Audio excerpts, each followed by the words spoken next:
یہ basically engineer علی مرزا صاحب نے جو اپنی محنت کا آغاز کیا تھا وہ اتحاد امت کے نام سے کیا تھا. میں امت کو جوڑنا چاہتا ہوں. امت تقسیم ہوئی ہے، دیوبندی، بریلوی، اہل حدیث، ان سب کو چھوڑو، قرآن حدیث پہ آ جاؤ. میں امت کو ایک کرنے کے نام پہ میں نے شروع کیا. تو آپ اس پہ کیا کہتے ہیں؟ مجھے میری نظر میں انجینئر علی مرزا نے امت کو ایک کرتے کرتے ایک نیا اختلاف قائم کر لیا. اگر امت پہلے 5 حصوں میں تقسیم تھی، اب امت 6 میں ہو گئی ہے. اگر پہلے 8 9 میں ہو، مطلب امت مزید ایک رائے آ گئی ہے. اگر انجینئر اس کو فرقہ کہتا ہے تو ایک نیا فرقہ آ گیا ہے، اگر اس کو مسلک کہا جائے تو ایک نیا مسلک آ گیا ہے. تو اب اس میں آپ کیا اتحاد امت کے نام جس نے یہ کام کیا ہے، اس کو آپ کیسے دیکھتے ہیں؟ دیکھیے محترم بھائی، یہ جو نعرہ ہے نا، بڑا دل فریب نعرہ ہے اتحاد امت کا. اور یہ کہنا جی سب ختم کر کے یہ ہمیشہ جتنے گمراہ لوگ اٹھے ہیں نا، یہ جو انکار حدیث کا فتنہ اٹھا تھا، یہ پرویز اور یہ سارے بھی یہ کہتے تھے مولوی آپس میں بٹے ہوئے ہیں جی، ہم آپ کو جناب اتفاق کی راہ پہ ڈالیں گے. تو انہوں نے انکار حدیث کا ایک نیا فرقہ کھڑا کر دیا. یہ بالکل انجینئر صاحب کا یہ جو دعویٰ ہے نا، بالکل ایسا ہی ہے. دیکھیں صحابہ کرام اس امت میں واحد وہ لوگ ہیں جو بالکل ایک تھے، جن کے عقیدے اور منہج میں کوئی بھی اختلاف نہیں تھا. دیکھیں سیاسی اختلافات یا کوئی غلط فہمی وہ تو میں نے بتایا انبیاء میں بھی ہو جاتی ہیں. عقیدے میں کوئی اختلاف صحابہ کرام نے ایک بال برابر بھی نہیں بتا سکتا کوئی. عقیدہ توحید میں، عقیدہ رسالت میں، عقیدہ آخرت میں، اللہ کی کتابوں کے بارے میں، اللہ کے فرشتوں کے بارے میں، کوئی اللہ کی تقدیر کے بارے میں کوئی ایک بال برابر بھی فرق صحابہ کرام کے مابین نہیں ملے گا. عقیدے میں ایک تھے، منہج میں ایک تھے، اور اسی لیے وہ حق تھے. نبی کریم صلی اللہ علیہ وسلم نے بھی ان کو، اور قرآن نے جو بتایا کہ سبیل المومنین، اس کے سب سے پہلے مصداق صحابہ کرام ہی تو ہیں. اگر وہ مومن نہیں تو کون مومن ہے؟ تو یہ ایک اتفاق کا راستہ وہ تھا جو صحابہ کرام کی طرف سے آتا تھا. اور نبی کریم صلی اللہ علیہ وسلم نے فرمایا کہ میری امت کا ایک گروہ جو ہمیشہ حق پر رہے گا اور ہمیشہ غالب رہے گا، قیامت قائم ہو جائے گی، کوئی دشمن ان کا کوئی بگاڑ نہیں سکے گا. تو یہ گروہ سب سے پہلا ہراول دستہ تو اس کا صحابہ کرام رضوان اللہ علیہم اجمعین تھے. اور اب کو صحابہ کرام کے مابین ہی تفریق اور پھوٹ ڈال کے بیٹھ جائے اور ان کو ہی جدا جدا کر اس کو ماننے کا اور کچھ کو نہ ماننے کا دعویٰ کر دے، تو ایسا شخص تو خود ہی ایک بہت بڑا گمراہ فرقہ بن گیا ہے اور امت میں تفرقے کا باعث ہے. انہیں تو چاہیے یہ تھا نا. اب دیکھیں اہل سنت میں کوئی بھی ایسا نہیں ہے جو صحابہ کرام اور اہل بیت میں تعظیم اور محبت میں کوئی فرق کرتا ہو. اہل سنت کا تو منہج اور مسلک ہی یہ ہے، تمام صحابہ کا احترام سمیت اہل بیت، سیدنا علی رضی اللہ عنہ، سیدہ فاطمہ رضی اللہ عنہ، سیدنا حسن و حسین رضی اللہ عنہ. اور دیکھیں اہل سنت کی کتابیں بھری پڑی ہیں، ان کے فضائل بیان ہوئے ہیں، چیپٹر قائم ہوئے ہیں، سب کچھ ہے. لیکن دوسری طرف روافظ ہیں. آپ دیکھیں وہ امت سے ٹوٹے تھے، انہوں نے صحابہ کرام کے خلاف طوفان بدتمیزی کھڑا کیا، ان کے خلاف زبان درازی کی، ان کے ایمان میں شبہ کیا. اب اتفاق کا کیا تقاضا تھا کہ مرزا صاحب ان کو پکڑ کے لاتے کہ نہیں یار آپ ٹوٹے ہو، آپ واپس آ جاؤ امت کی طرف واپس، یعنی صحابہ کرام کی طرف واپس آ جاؤ، تو امت متفق ہو جاتی. اب انہوں نے کیا کیا کہ وہی جو ٹوٹے تھے انہی کا ساتھ دینا شروع کر دیا، انہی کا ساتھ دینا شروع کر دیا. تو امت کو توڑا ہے، جوڑا نہیں ہے. جو لوگ جڑے ہوئے تھے، اہل سنت جو تھے وہ جڑے ہوئے تھے کتاب و سنت کے ساتھ، ان کو بھی توڑ کر وہ دوسری طرف لے کے جا رہے ہیں. تو امت کو تقسیم کر رہے ہیں، امت کو جمع کوئی نہیں کر رہے. امت جمع ہوگی تو اسی طریقے پر جو صحابہ کرام رضوان اللہ علیہم اجمعین کا طریقہ تھا اسی پر جمع ہوگی. تو آپ دیکھیں عقیدے میں صحابہ کرام سے مختلف ہو گئے. ہمارا لیکچر موجود ہے اللہ کہاں ہے، آپ دیکھ سکتے ہیں. صحابہ کرام کا عقیدہ ہم نے بیان کیا، پورے مطلب حوالے دے کر، ثبوت دے کر صحابہ کرام کا کیا عقیدہ تھا. تابعین، تبع تابعین، ائمہ دین، یہ 1400 سال سے ایک تواتر چلا آ رہا ہے عقیدے میں. مرزا صاحب نے اس کو ٹھکرا دیا، صاف کہہ دیا جی انہوں نے اپنی قبر میں جانا، میں نے اپنی قبر میں جانا ہے. ٹھیک ہے انہوں نے اپنی قبر میں جانا ہے، لیکن آپ ان سے زیادہ، تو آپ کو سمجھ آ گیا کہ قرآن کی اس آیت سے کیا مراد ہے. حدیث کا مذاق اڑانے لگ گئے جناب، اس حدیث کو جناب یہ کر دیں جی.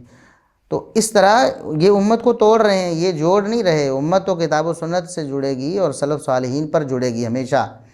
اب دیکھیں نا سارے گمراہ فرقے سب ہی یہ دعویٰ کرتے ہیں کہ ہم کتاب و سنت سے دلائل آتے ہیں. مرزا صاحب بھی یہ دعویٰ کرتے ہیں، ہم بھی یہ دعویٰ کرتے ہیں. تو فیصلہ کیا ہوگا؟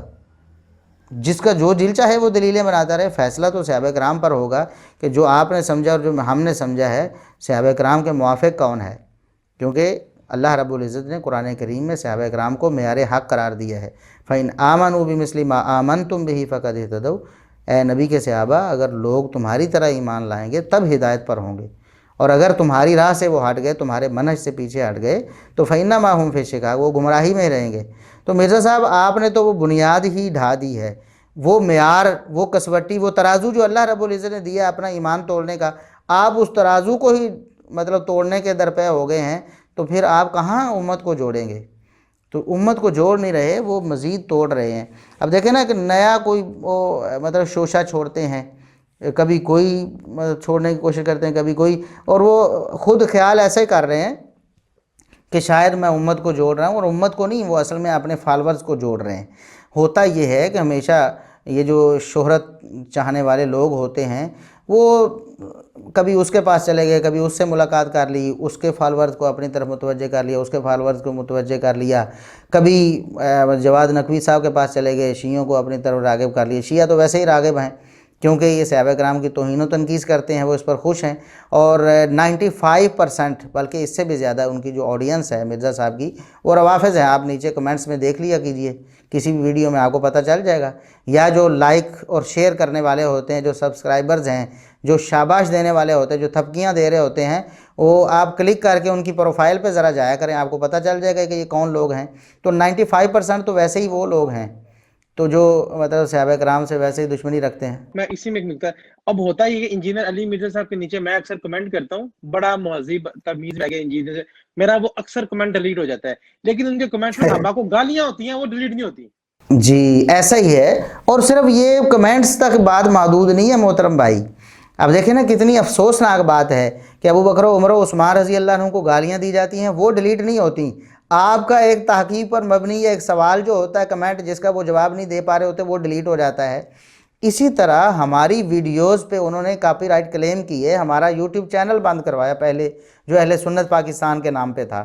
اچھا وہ بند کروایا، بہانہ کیا تھا جی؟ انہوں نے میری ویڈیو پیش کی ہے اور سیاق و سباق سے کاٹی، حالانکہ حاشا وکلا ہم نے کبھی ایسا نہیں کیا، اور ہمارا یہ چیلنج ہے ایک ویڈیو ایسی ثابت کر دیں جو ہم نے آؤٹ آف کانٹیکسٹ پیش کی ہو مرزا صاحب کی، ہم 1,00,000 روپے اس ایک ویڈیو پہ دینے کے لیے تیار ہے۔ اگر 10 ویڈیو لے ہیں 10 لاکھ آپ کا ہو جائے گا، لیکن آج تک وہ دلیل نہیں پیش کر سکے کہ میری یہ ویڈیو انہوں نے آؤٹ آف کانٹیکسٹ پیش کی ہے۔ لیکن روافظ ہیں، ان کی ویڈیوز کو پیش کرتے ہیں صحابہ کرام کے خلاف۔ میں آپ یقین کریں، آپ ادھر یوٹیوب پہ لکھیں ابو بکر و عمر رضی اللہ عنہما کے خلاف بھی اس کی ویڈیو کلپ رافضیوں نے چڑھائے ہوئے ہیں، لیکن مجال ہے کہ ان کے خلاف کبھی کاپی رائٹ کلیم کرے، یا دیگر لوگوں نے چڑھائے ہوئے ہیں جو اہل سنت کے دشمن ہیں یا صحابہ کرام کے دشمن ہیں۔ تو یہ بات بس یہ فضول ہی ہے کہ میں جناب اتحاد امت کوئی نہیں ہے، یہ ہے اتحاد فالورز، کہ فالورز کو اکٹھا کیسے کرنا ہے۔ اب وہ جواد نقوی صاحب کے پاس جاتے ہیں تو روافظ کو مزید متوجہ کرتے ہیں، کبھی وہ مولانا طارق جمیل صاحب سے ملاقات کرتے ہیں تو وہ مولانا طارق جمیل صاحب کا ایک بڑا وسیع حلقہ احباب ہے، تو ان سے مطلب ہے کہ سمیٹتے ہیں۔ پھر ادھر بریلوی احباب کے بڑے مناظر ہیں مولانا سعید اسد صاحب، ان سے مل لیتے ہیں۔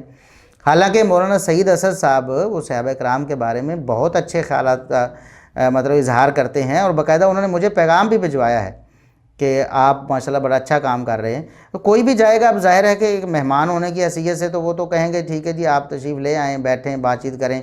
اب اسی طرح کسی اور سے مل لیں گے تو اس کا مقصد کیا ہوتا ہے؟ وہ اتحاد امت تھوڑا ہوتا ہے، وہ ہوتا ہے فالورز اکٹھا کرنا، ویورشپ بڑھانا۔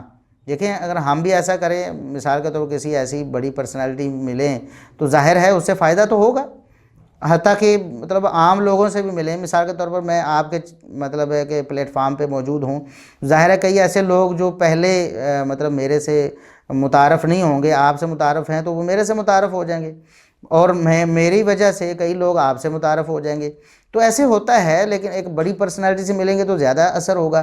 تو یہ سارا کچھ جو اتحاد امت کے لیے کوئی نہیں ہے، یہ ہے اپنے فالورز اکٹھے کرنے کے لیے، اپنی ویورشپ بڑھانے کے لیے۔ تو ہم کہتے ہیں یہ دنیاوی فائدہ ہے، وقتی فائدہ ہے، یہ ختم ہو جائے گا، آپ اپنی آخرت کو دیکھیں۔ ہم اپنے ضمیر کی آواز پہ لبیک کہتے ہیں، قرآن و سنت سے، فہم سلف سے جو بات ثابت ہوتی ہے اس کو اپناتے ہیں، چاہے ہمیں کو سبسکرائب کرے نہ کرے، ہمیں کو فالو کرے نہ کرے، ہمیں اس چیز کی پرواہ نہیں رہی کبھی۔